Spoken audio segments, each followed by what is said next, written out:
Well, hello again, Burlington residents. I'm Burlington Mayor Marianne Mead Ward, and welcome to another edition of Burlington Matters. It is our last show for 2020, and I know there are many of us that will be celebrating extra hard that we can put 2020 behind us and look forward to brighter days we know are coming in 2021.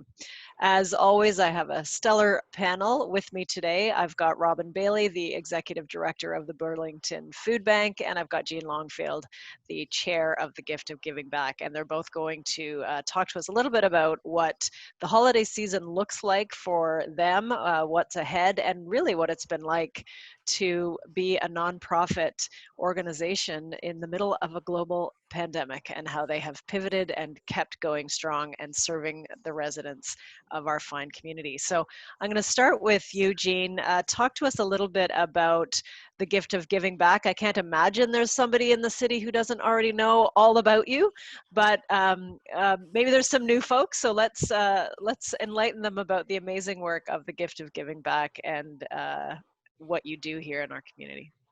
Thank you. The Gift of Giving Back, of course, is a nonprofit. We're all volunteers. 100% of what we do for the community goes to the community. We have been around for 15 years, actually a little bit longer, but we only just started counting 15 years ago. And our mandate really is to empower and inspire and educate our young people about what happens in our community, about those who need help, about the agencies that offer this help each and every day.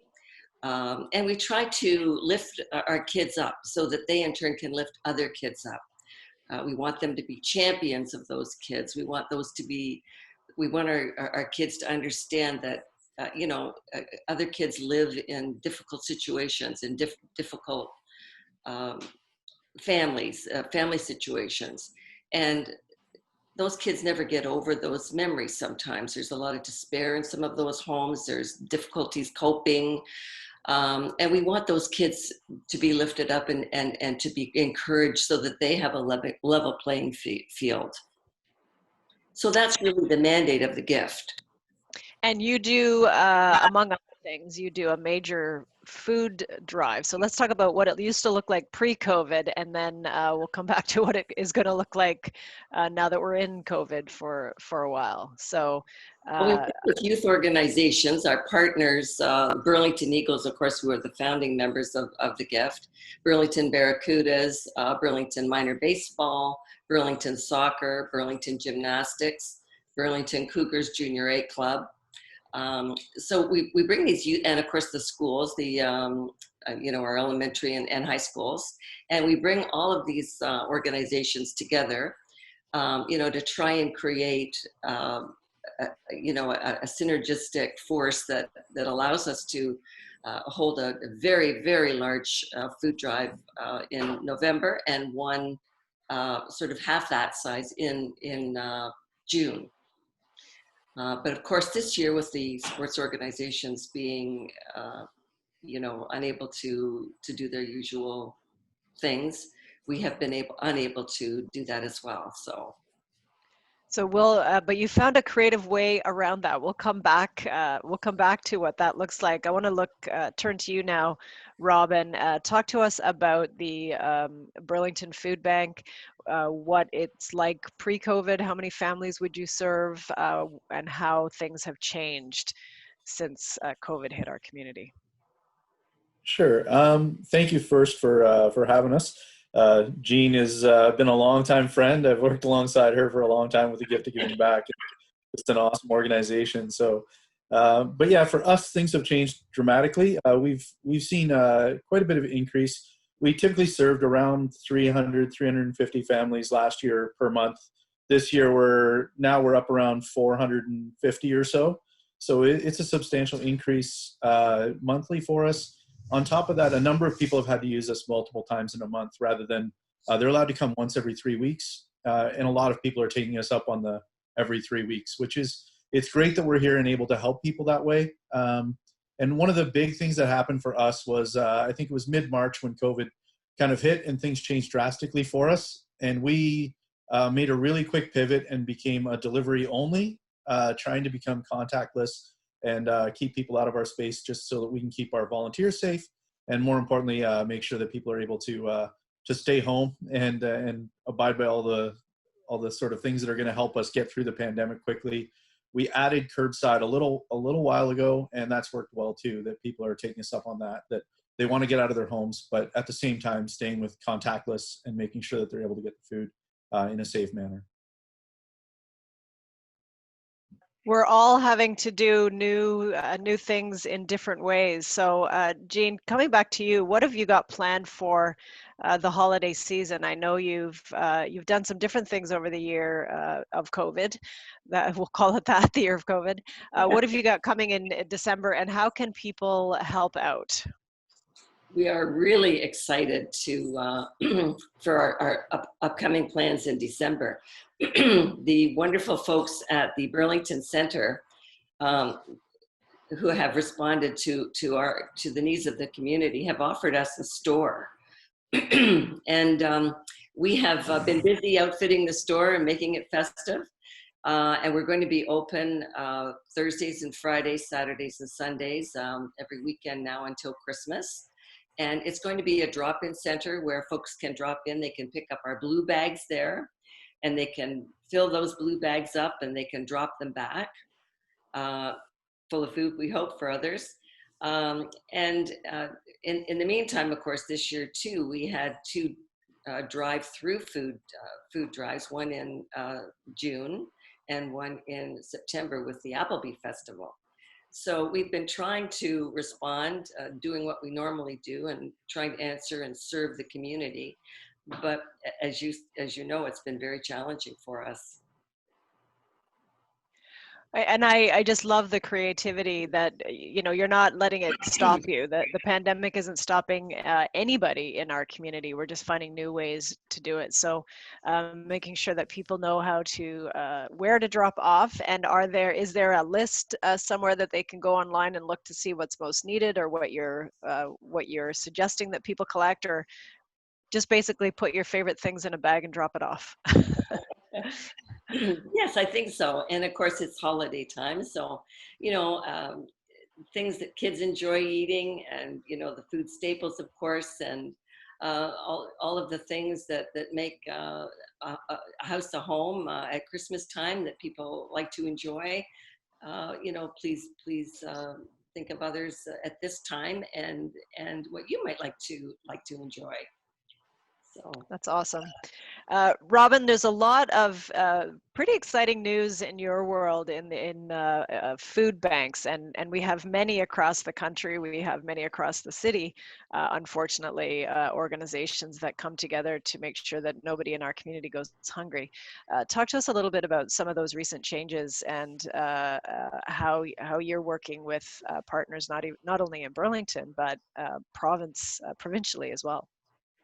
Yeah, so one of the really exciting things for us was we have a partnership now with the Salvation Army here in Burlington, which we've worked well with in the past, but to have an actual agreement where we're able to get some of the food that we're often allocated because we're part of Feed Ontario and Food Banks Canada, we weren't really by letter of the law allowed to share it with them, but now we are. So we're really excited. That's important. And then the other portion of it is that it allows us to use their facilities as well for storage, and so we're able to bring in more food. And then we've been able to partner up with Open Doors, St. Christopher's, as well as Wellington Square, and a number of other agencies, Food for Life and Compassion Society, and just some great organizations around that are helping with food security. And we're able to share with them and make sure that they can also share with us, and we're able to help out. As far as provincially, I'm really excited that I got appointed to the board of Feed Ontario. I was ecstatic. I was a little bit surprised that because I knew that they had a number of applicants, and I've met on their board a couple of times already since then, and just such a really strong organization that has the absolute right heart for trying to serve people across this province, figuring out how we can serve better in the north as well, and get out to anyone who needs the assistance that they do, as well as Food Banks Canada are in a bit of a revamp, but have also been really relied on heavily by the federal government to ensure that food gets distributed across the country, and that food isn't going to waste. And I think that that's the greatest thing about both of those networks is that neither one of them want to see food go to waste. And more importantly, they want to see people be able to thrive and not just survive, and making sure that we're getting them good, healthy, nutritious food. So that's really exciting. And then I've always been, for the last couple of years anyways, part of the advocacy committee with Feed Ontario. And we just released our hunger report a couple of days ago, and really excited. I just found out yesterday that we've already had 120 million touches to that report. So if you haven't looked at it, go to Feed Ontario and look up the hunger report. Some really great information there. Well, and you touch on an important point that there are so many organizations in our city, and the partnership has just been incredible, even before COVID, but especially during COVID.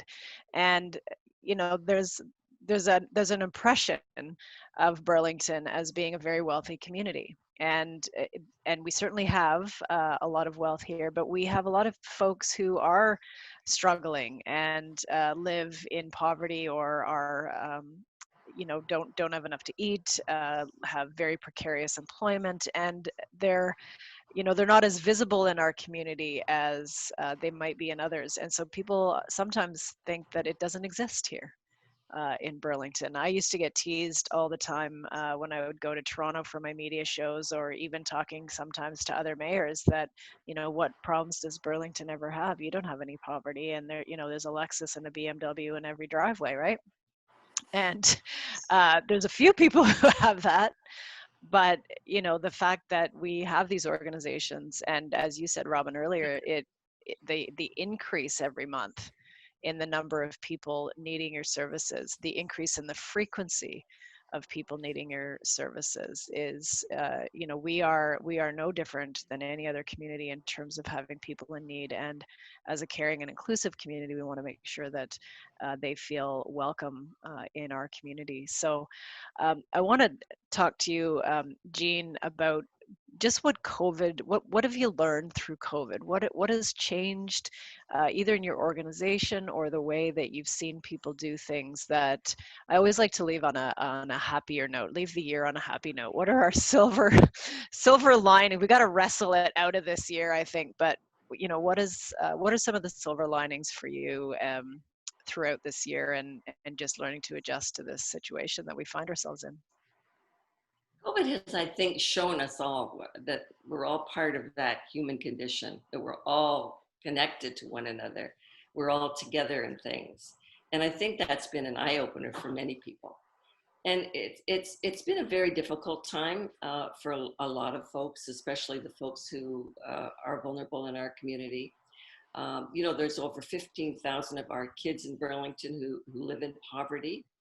And what life must be like for those kids is very concerning, in those families. And of course, with the food insecurity and job insecurity situations during COVID, it has been very, very bad. The silver lining, I think, it's shown us that, that we can work together to create something incredible as a community. We can care about one another. We can we can help each other, we can lift each other up. We are all connected, and the more we do for our neighbor, really, the more we ourselves benefit. So I'm hoping that, we have a vaccine soon. We hope that all our kids can get back to their sporting activities and their schools and being social like kids like to do. But I think we'll remember this time with mixed emotions. Some of us will remember it as being just a simply awful thing. But there are lessons, I think, to be learned from working through this together as a community. We are so grateful to live in this wonderful city.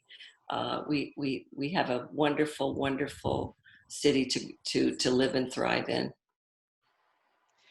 Very true, and really so inspirational. And I know some of the togetherness, the relationships that have been forged in this pandemic will live well beyond COVID-19. And I'm thinking about the Burlington Together Facebook. It started very early in the pandemic to make sure that, when we were all on complete lockdown, to make sure that people who couldn't get out for whatever reason, had food, had people assisting them, and then it's just really grown beyond that initial. They still do a lot of COVID, but they do much more now. And they have, I think, 8 or 9,000 people in the city that are part of it. They regularly post, helpful information. Some of it's non-COVID, and I can tell you there are the days or the hours of the day that occasionally I get to talk about something other than COVID in the city. I'm grateful for those. And of course, Burlington Together has done some fundraising for some of the groups that you've mentioned. There are t-shirts and masks, and that I think has been a huge silver lining. Certainly I've had strengthened relationships with my counterparts in other municipalities, the Ontario Big City Mayors, for example, Halton Mayors, provincially and federally, because we have to work together through this.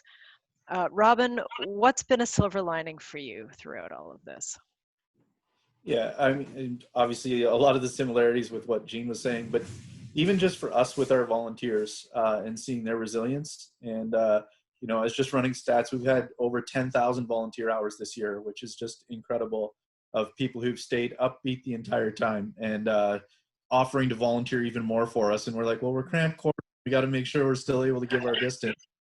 Just to see that, and the creativity of different organizations like Burlington Together, Burlington Dads, and just so many other great organizations and companies throughout the city that have tried to figure out ways that they can support us and help and be creative has been one of those things as well. And we've just seen an outpouring of just generosity and kindness. And whether it be, a young man who decides to give up his birthday gifts and everything for to be able to go shopping for a family and buy some, and I think that was the coolest thing, was he realized he just wanted to buy the stuff he loves to eat, and so he thought other people like to eat those things, and he was right. It was perfect. And a girl I can who just paints imagine birdhouses. what was in there. I'm just It made me imagining that. hungry. I would probably like that bag. I know. I would like that Yeah. bag.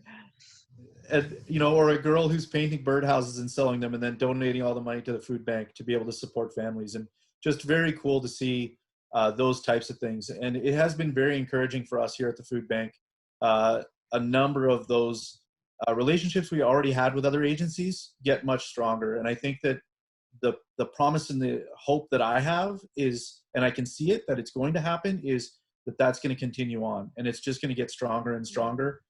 Encouraging words back and forth, but also being able to support one another when one of us has a little bit more and the other ones can all benefit from it. So, and I think the resilience of Jean and her whole team, like they kept coming up with new ways, like, let's do a drive-through one in June. Let's do one in September. And you just see those kinds of things, that people are resilient. Like, we're not backing down. We're still figuring out ways of making sure that those who are hungry are going to get fed, and get fed well with good, nutritious food. Good healthy produce, and all of those types of things. It's been just great to see that, and we look forward to continuing on in serving the community as it's needed. That's awesome. I'm just thinking of the words to a Tom Petty song right now. We won't back down. I think that sums up 2020 really well. And we've all had to dig deep to stay mentally healthy and sane, to stay optimistic. Even those of us like myself who have the optimism gene. That's just my natural setting. You had to work at that this year. There were some tough times, and to see the resilience and the creativity, and people like the groups you mentioned, the Burlington Dads, Burlington Together, Wellington Square, St. Christopher's, St. Matthew's and Aldershot, the Orchard community, just everywhere, people saying, well, let's try this, and let's they're not asking for permission. They don't need a guidebook from us at the city. They've just gone out and done it, and made their community a better place. So I've been truly inspired. And so I started, as the wall of inspiration on my mariannemeadward.ca webpage, that we add pretty much daily new entries of people ordinary people doing incredible things throughout this pandemic. I want to ask you what the impact has been. I'll go to you, Jean, first. But what's been the impact on your volunteers, on the clients you serve? What has it been like for those folks to try to do what you do through this pandemic? Well, we serve 6 beneficiaries, Robin, of course, and the Salvation Army, Food for Life, the Compassion Society, the Halton Women's Shelter, and also the Carpenter Hospice. And I think all of those agencies have been trying their best. They've been struggling. They've been trying their best to serve everyone, all of their clients as well. And they've done a magnificent job through all of this. And you know, it's just been one of those things where everyone has pulled together, and you know, we've been trying to raise funds for them as well. Currently, we'll be giving out some more checks on Thursday. I will see you soon again. That's exciting. So that's very, you know, very helpful to those beneficiaries as well. And of course I have to mention our wonderful relationship with our firefighters and the fire department, who always help us out with you know, with running our drives. We couldn't do it without them. So you know, hopefully, you know, this is going to be behind us soon. And you know, as Robin says, you know, we will have learned a lot of things, and a lot of the things that that have come out of this, the good things, I think will continue on and stay. Well, we all at the city just got a email from our new fire chief, Karen Roach, who's awesome, talking about the gift of giving back. So a huge booster and supporter from one of our arms of the city. Robin, what has it been like for you and your volunteers? You mentioned earlier that people are just wanting to do extra, which is just incredible. Yeah, so for us, a lot of our regular volunteers were a little bit older and considered part of the vulnerable sector, and so they had to step aside and take a little break from us. We still keep in contact with them, and we have a few that still come by, but we miss them. The incredible thing was early, we had a lot of students step up. So we had a lot of high school students, a lot of university students that helped us throughout the summer. And then we started to worry as we got to August and trying to figure out what we're going to do. And then we actually had a whole new crew of volunteers kind of step in, and they've just been incredible, from people that are sorting produce, making sure that it's there, packing hampers to make sure that we're getting good food out to people, or to drivers who are delivering for us, using their own vehicles so that it's anonymous and people have dignity that way. So that's been really great for us to see our volunteers kind of step in. And some of them do like the menial jobs where all they're doing is taking a look at every single can that comes in our door to make sure that it's okay for date, or that it doesn't have the wrong dents in it, or whatever it might be, to make sure that we're giving out good food.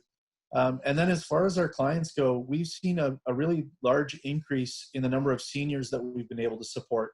I think when they found out that they could get food delivered to them, that meant a lot to them. And so that's something that we're going to continue on going forward, that people who are not able to get to us will keep some of our delivery drivers on, and they'll be able to get out and deliver to families in need here in Burlington that can't get to us. So we're excited about that.